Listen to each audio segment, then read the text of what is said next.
Hi there, I'm going to show you how to fix Steam error code 50. Let's begin.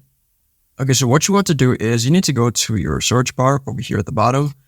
You're going to click on it, and then you're going to type in run. Then you're going to click on that.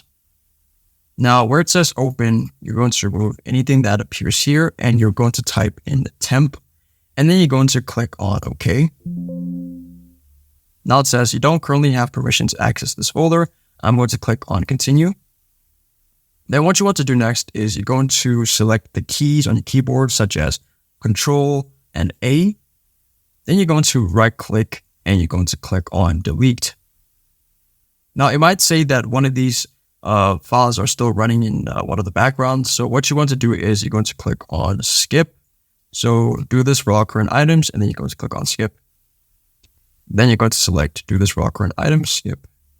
Then once you're done with that, you're going to exit, and then you go to settings, and then go to the section where it says apps, then look for Steam, and try to uninstall Steam, and then try to reinstall it, and then your problem should be fixed.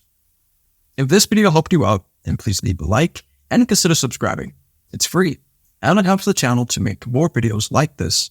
Thanks for watching, and see you in the next one.